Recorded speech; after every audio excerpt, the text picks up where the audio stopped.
கரூரில் ஏற்பட்ட துயர சம்பவத்தில் பாதிக்கப்பட்டவர்கள் கூறியது மத்திய அரசிடம் தெரிவிக்கப்படும் என்று மத்திய நிதியமைச்சர் நிர்மலா சீதாராமன் கூறினார். கரூர் வேலுச்சாமிபுரத்தில் தாவேக்கு பிரச்சார கூட்டத்தில் இறந்தவர்களின் குடும்பத்தினருக்கும் மருத்துவமனையில் சிகிச்சை பெறுவோருக்கும் ஆறுதல் கூறிய பின்பு செய்தியாளர்களுக்கு பேட்டியளித்த மத்திய நிதியமைச்சர் நிர்மலா சீதாராமன், கரூரில் நிகழ்ந்த துயர சம்பவத்தால் உறவினர்களை இழந்து தவிப்பவர்களுக்கு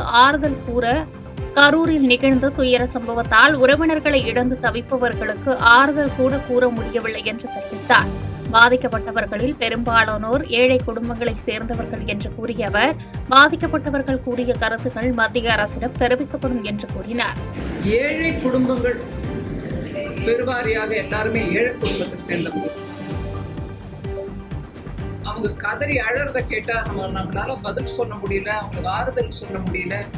அவங்க கையை பிடிச்சிட்டு அமைதியா அவங்க சொல்றத அந்த பதற்றத்தோட அவங்க சொல்றதுதான் கேட்க வேண்டிய நிலைமை. ஆனாலும் பிரதமர் ஐயா சொன்ன விஷயத்த அவங்களுக்கு கன்வே பண்ணிட்டு அங்கிருந்து வெளியே வர வேண்டிய நிலைமை ஒவ்வொரு வீட்லயும் எனக்கு அந்த அனுபவம் ஆச்சு. இந்த மாதிரி ஒரு சம்பவம் இனி நம்ம நாட்டுல எங்கேயும் நிகழக்கூடாது. ரொம்ப பரிதாபமான நிலைமை. அங்க வார்த்தைக்கு இடம் அந்த மாதிரி ஒரு துக்கம். விழுப்புரம் அருகே காவல் நிலையத்தில் புகார் கொடுக்க வந்த நபரை தாக்கி விரட்டிய உதவி ஆய்வாளரின் வீடியோ சமூக வலைதளத்தில் வைரலாகி அதிர்ச்சியை ஏற்படுத்தியுள்ளது. விழுப்புரம் மாவட்டம் அரகண்டநல்லூர் காவல் நிலையத்தில் சிறப்பு உதவி ஆய்வாளராக இருந்து வருபவர் தமிழ்வாணன். இவர் புகார் கொடுக்க வந்த நபரை தாக்கி ஒருமையில் பேசி வெளியே துரத்திய வீடியோ தற்பொழுது சமூக வலைதளத்தில் வைரலாகி வரும் நிலையில் இதுகுறித்து உரிய விசாரணை நடத்தி நடவடிக்கை எடுக்க வேண்டும் என்று சமூக ஆர்வலர்கள் கோரிக்கை வைத்துள்ளனர். மேலும் அந்த வீடியோவில் தலையில் அடித்து துரத்துவது, அந்த லத்தியை எடுத்து வா என்று உதவி ஆய்வாளர் மிரட்டும் தோணியில் பேசுவதும் அந்த வீடியோவில் பதிவாகியுள்ளது.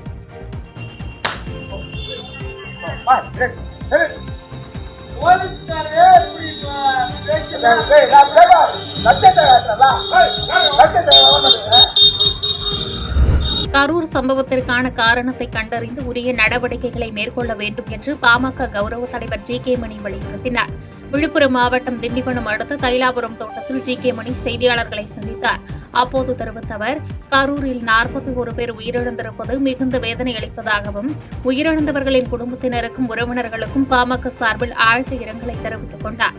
கூட்ட நெரிசலில் சிக்கி காயமடைந்தவர்களுக்கு உரிய சிகிச்சை அளிக்க முதலமைச்சர் நடவடிக்கைகளை மேற்கொள்ள வேண்டும் என்று வலியுறுத்திய அவர், விசாரணை ஆணையம் அமைக்கப்பட்டுள்ள நிலையில் உரிய முறையில் விசாரணை நடத்தி தகுந்த நடவடிக்கைகளை எடுக்க வேண்டும் என்று கூறினார். மருத்துவமனையில் சிகிச்சையில் இருந்த ஒரு பெண்ணிடமிருந்து தங்க சங்கிலி பறிக்கப்பட்டுள்ளது என்று குற்றம் சாட்டிய அவர், காவல்துறை குற்றவாளியை கண்டறிந்து நடவடிக்கை எடுக்க வேண்டும் என்று கேட்டுக் கொண்டார். மேலும் மக்களுக்கு பாதிப்பு ஏற்படும் போதெல்லாம் அவர்களுக்காக முதலாவதாக குரல் கொடுப்பது பாமக தான் என்று கூறினார்.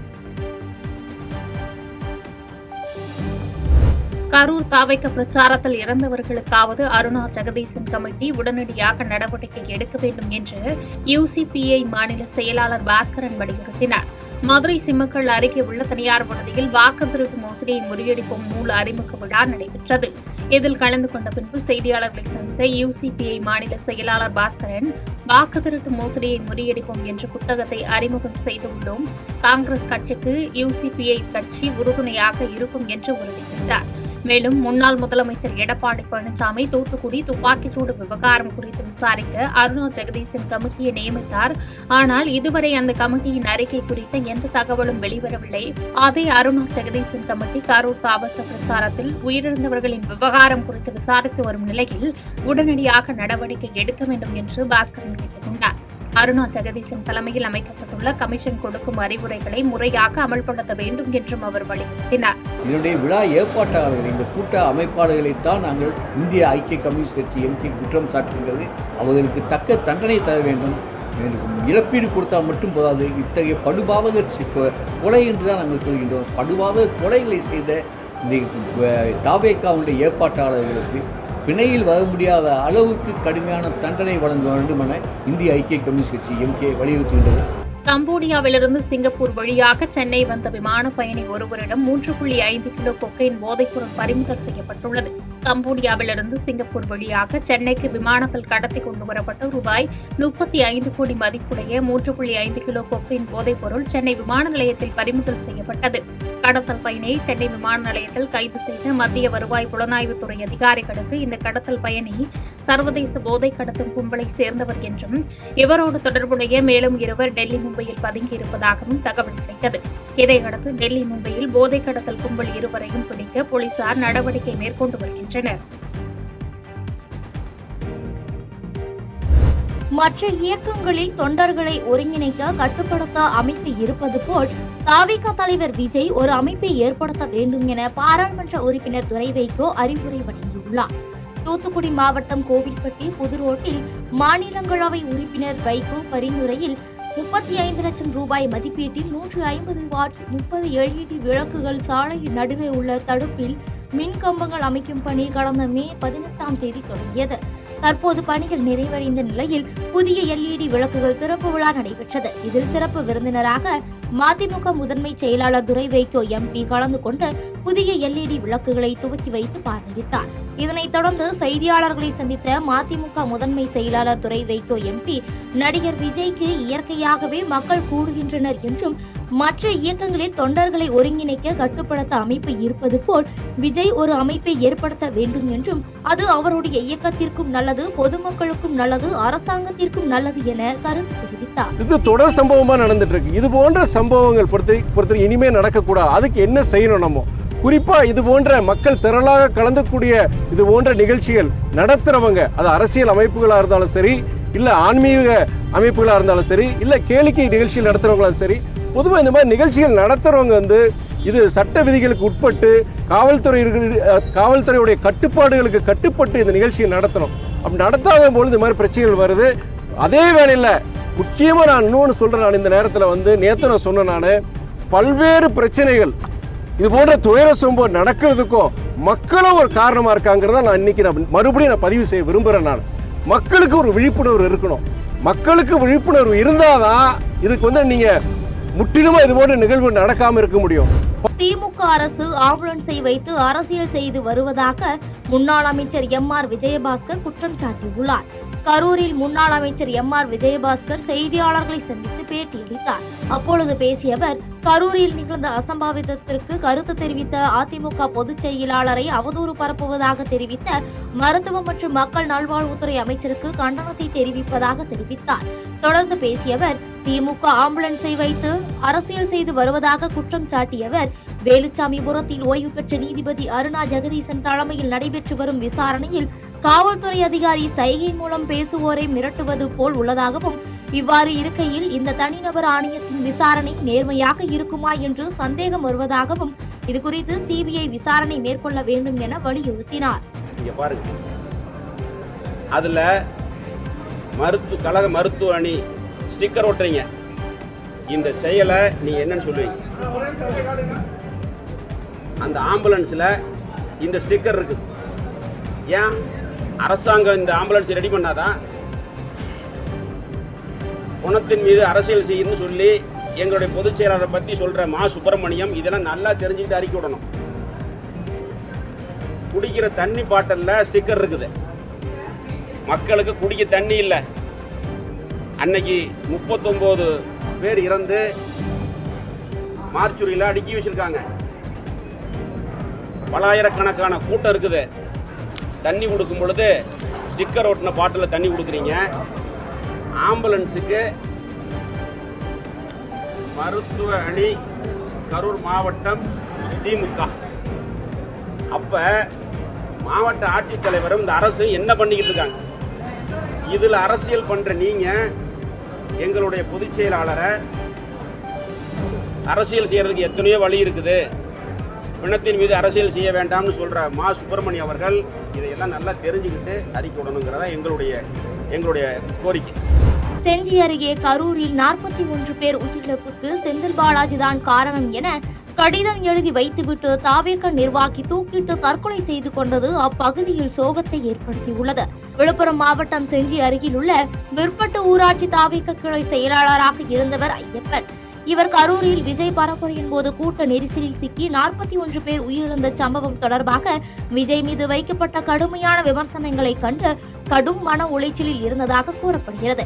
இதனையடுத்து ஐயப்பன் வீட்டில் யாரும் இல்லாத நேரத்தில் கரூரில் 41 பேர் உயிரிழப்புக்கு திமுக முன்னாள் அமைச்சர் செந்தில் பாலாஜி தான் காரணம் என்றும் காவல்துறை இதற்கு உடந்தையாக இருந்ததாகவும் செந்தில் பாலாஜியை கைது செய்ய வேண்டும் என கடிதம் எழுதி வைத்துவிட்டு வீட்டில் தூக்கிட்டு தற்கொலை செய்து கொண்டுள்ளார். இதுகுறித்து தகவல் அறிந்து வந்த காவல்துறையினர் வீட்டில் வைக்கப்பட்டிருந்த உடலை பிரேத பரிசோதனைக்காக விழுப்புரம் அரசு மருத்துவக் கல்லூரி மருத்துவமனைக்கு அனுப்பி வைத்து இதுகுறித்து தீவிரமாக விசாரணை மேற்கொண்டு வருகின்றனர். அந்த மன உளைச்சல் 2 நாளா ஒரு தூக்கமே இல்லாம எல்லார்கிட்டையும் அப்படியே ஒரு மாதிரியா இருந்தார். விஜய் பத்தியே தான் பேசிட்டு இருந்தார். குடும்பத்தை பத்தி ஒரு நிமிஷம் கூட யோசிக்க மாட்டார். குடும்பம் அவருக்கு முக்கியம் கிடையாது. பூரா விஜய் தான். குடும்பத்துக்கு சம்பாதிக்கிறாரோ இல்லையா, ஆனால் கட்சிக்கு செலவு பண்ணுறாரு. இப்போ கூட ஒரு ஒன்று சிலர் மீட்டிங்கில் இப்போ அவங்க வந்து பசங்களை திரட்டி அங்கே கரூரில் மீட்டிங் நடக்குதோ இல்லையா, இங்கே ஒன்று சிலர் மீட்டிங் சொல்லிட்டு அன்றைக்கே கூப்பிட்டு இந்த கரூர் பிரச்சனை நடந்ததுலேருந்து அவர் மன உளைச்சலில் அந்த பிரச்சனையை அப்படியே விட்டார். அதனால் அவர் வந்து மன உளைச்சலில் 2 நாள் ரொம்ப இதுவாக இருந்து சூசைட் பண்ணிட்டார். கரெக்டாக 2 மணி கூட விஜய் பற்றி தான் பேசிட்டே இருந்தார். இதான் லெட்டர்னு சொல்கிறாங்க சார். லெட்டர் ஆமாம் சார். அவர் என்ன சொல்கிறாருன்னா செந்தில் பாலாஜி தான் இதுக்கு முக்கியமாக காரணமாக இருக்குன்னு சொல்லிட்டு 10 ரூபா நோட்டுன்னு பாட்டு பண்ணார்ல விஜய். அதுக்காக செந்தில் பாலாஜி தான் இந்த மாதிரி பண்ணிட்டாரு. அவனுக்கு லெட்டர் எழுதி வச்சு தான் சேர்த்துருக்காரு. லெட்டர் நீங்கள் பார்த்துருக்கீங்களா சார்? நீங்கள் மீடியாக்காரன் தானே லெட்டர் பார்த்துருக்கீங்களா? லெட்டர் எழுதி வச்சு தான் சார் சூசைட் பண்ணியிருக்காரு.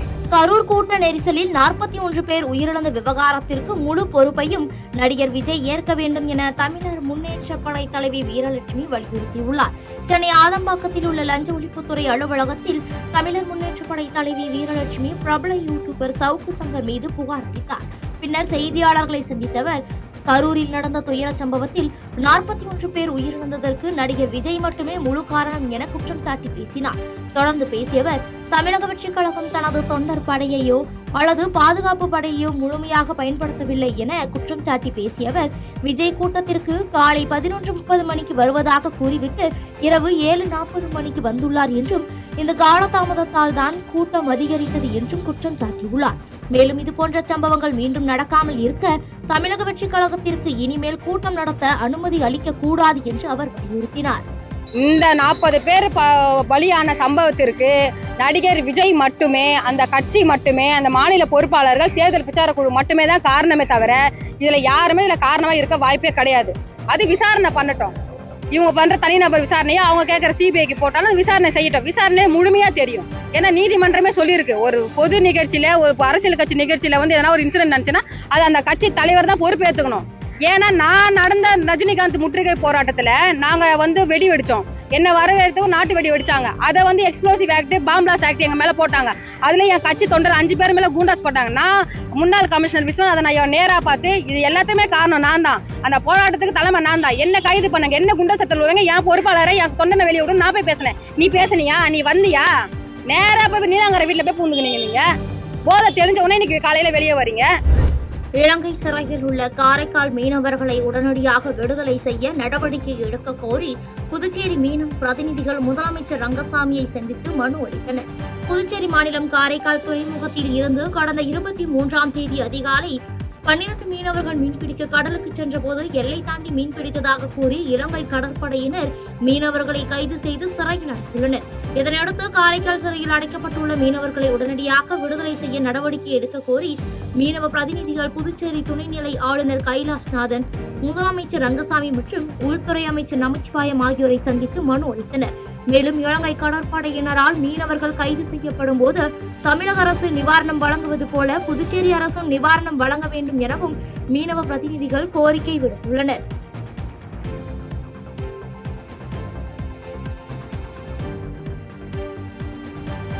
செய்திகளை உடனுக்குடன் தெரிந்து கொள்ள கீழ்கண்ட கேபிள் மற்றும் டிடிஎச் நெட்வொர்க்குகளில் எம்நாடு செய்தி தொலைக்காட்சியை காணுங்கள். பாதகம் செய்பவரை கண்டால் நாம் பயம் கொள்ளலாகாது பாப்பா. மோதி மிதித்து விடு பாப்பா, அவர் முகத்தில் உமிழ்ந்து விடு பாப்பா. அண்மை செய்திகளை உடனுக்குடன் தெரிந்து கொள்ள இணைந்திருங்கள் எம்நாடு தொலைக்காட்சியுடன்.